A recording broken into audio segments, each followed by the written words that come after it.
నచికేతుడు అన్న పేరు విన్నారా? విన్నారు కదా. తండ్రి చేసే పని చూసుకుంటే బాధేసింది నచికేతుడికి. ఏం బాధేసింది? పీతోదకాహ, జీవితంలో ఎన్నైతే నీళ్లు తాగాలో నీళ్లు పాపం ఈ ఆవులు తాగేసాయి. జగ్ధత్రినాహ, ఎంతైతే గడ్డి పరకలు నమలాల్సి ఉందో నీ గడ్డి పరకలు నమిలేసాయి. నూకలు చెల్లిపోయాయి అంటాం కదా, తెలుగులో ఏమంటాం?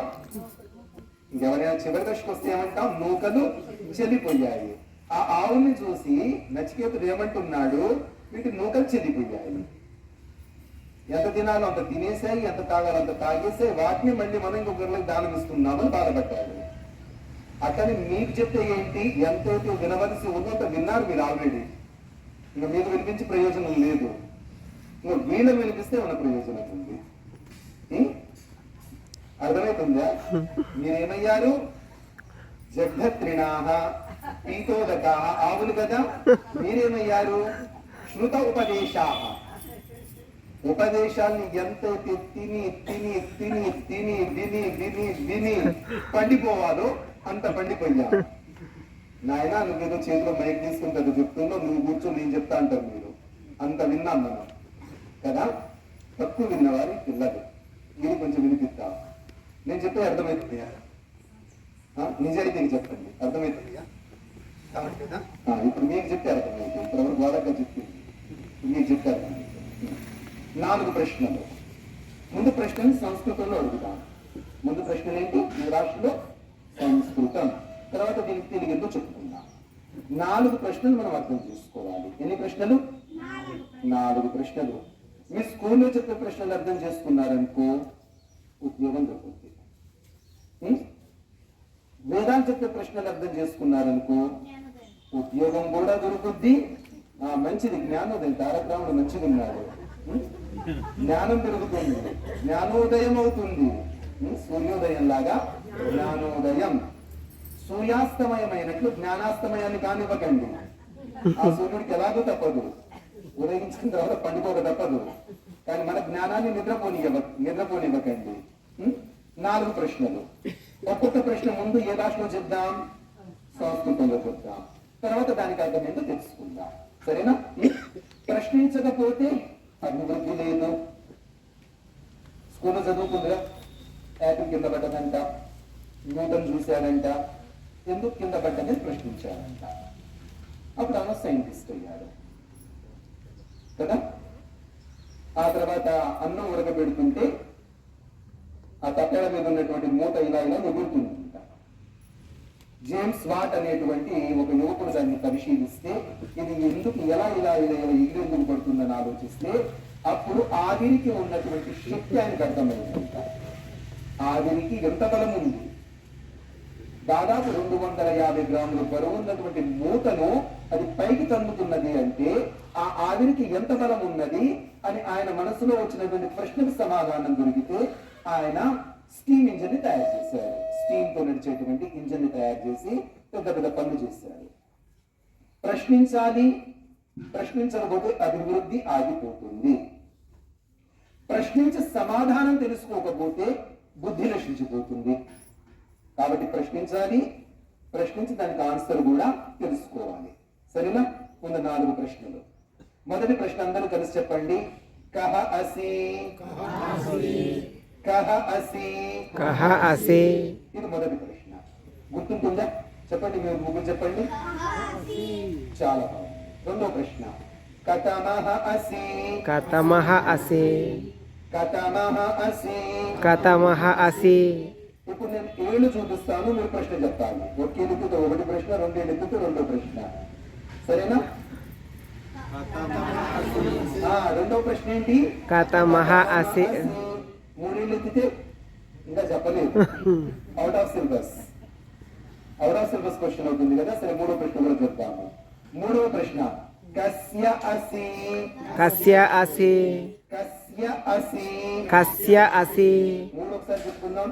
కహ అసి, కహ అసి, కతమహ అసి, కతమహ అసి, కస్య అసి, కస్య అసి. మూడు గుర్తున్నాయా అమ్మల్లారా? గుర్తున్నాయా? కథమః కస్య అసి కః అసి కస్య అసి కథమః అసి. కథమః అసి.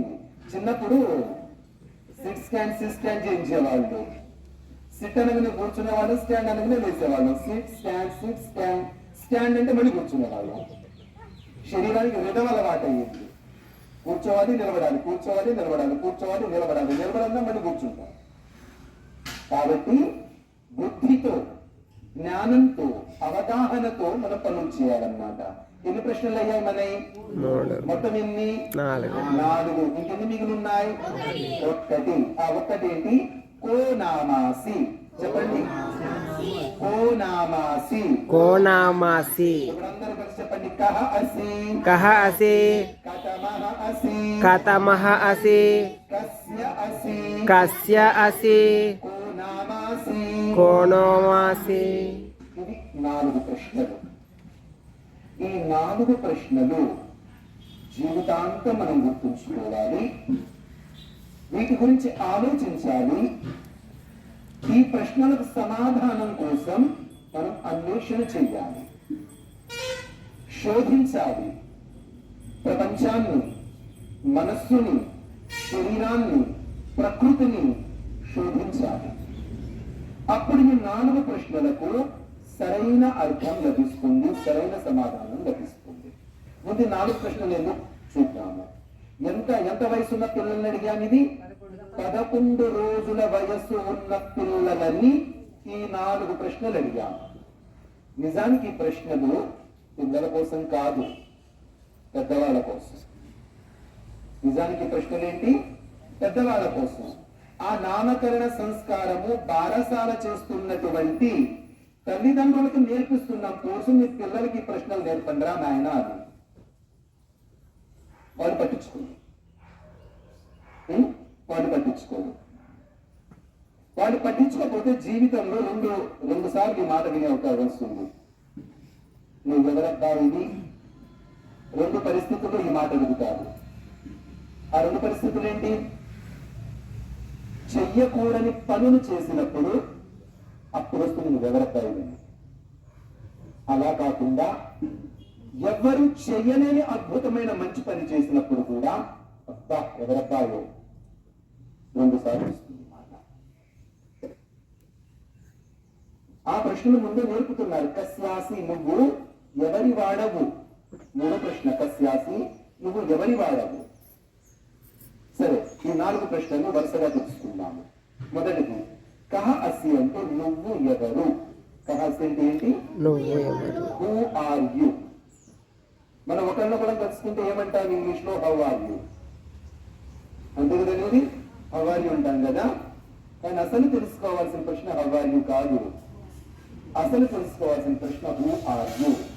Who am I. నేనెవరు?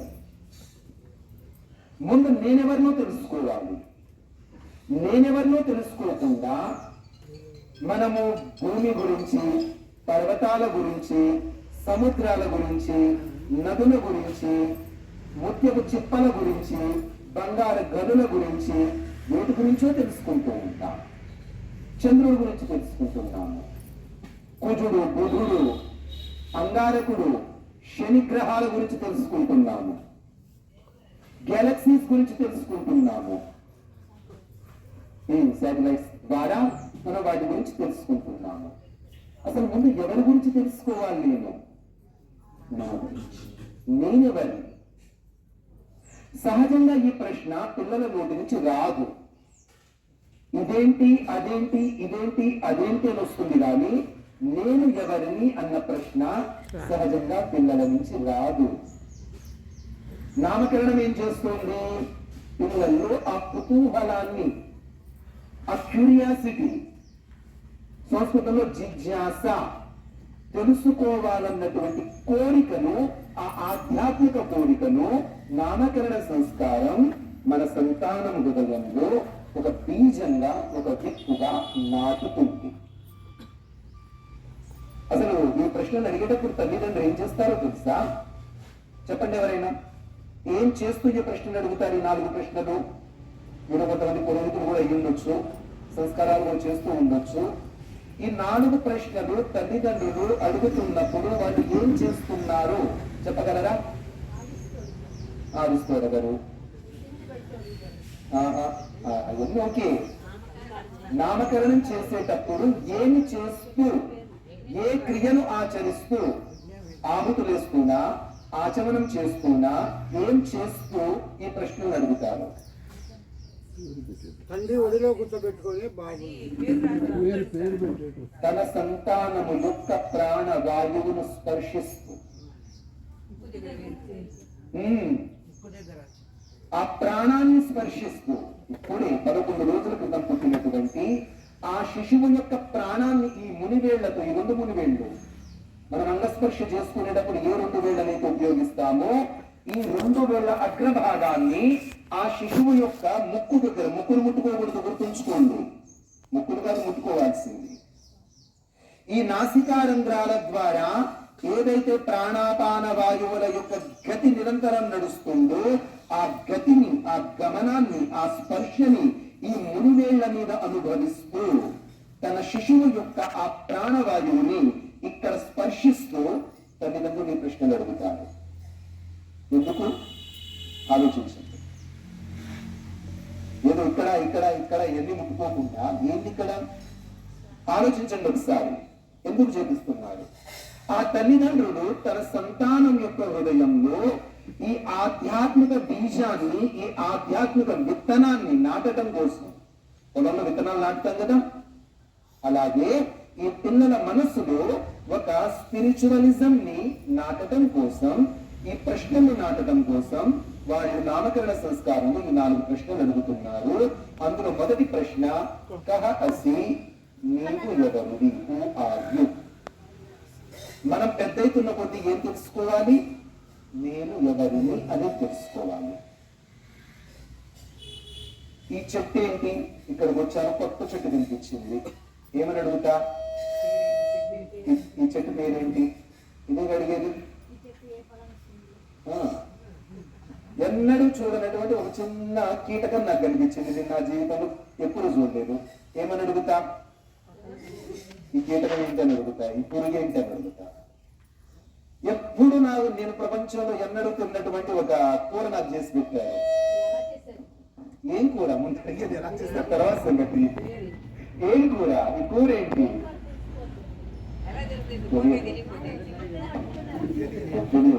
నీకు నాకు తెలియనటువంటి కొన్ని వేల కూరలు ఈ ప్రపంచంలో ఉన్నాయి. నీకు నాకు తెలియనటువంటి కొన్ని వేల రకాల కూరలు ఇంకా ఈ ప్రపంచంలో ఉన్నాయి. మీరు నేను ముట్టనటువంటి కొన్ని వేల రకాల పప్పులు ఈ ప్రపంచంలో ఇంకా ఉన్నాయి. అసలు మనిషి ఇంతవరకు తెలుసుకోలేనటువంటి పప్పు ధాన్యాలు ఇంకా ఎన్నున్నాయో. ఇంకా భూమి మీద చూస్తుంది, సముద్రంలో కూడా ఇంకా చూడలేదు పూర్తిగా. మొదటిది ఏంటి? ఇదేంటి? ఇప్పుడు మనం మనల్ని ప్రశ్నించుకోవాలి, నేను ఎవరిని? నేను ఎవరిని? మొదటి ప్రశ్న, నేను ఎవరిని?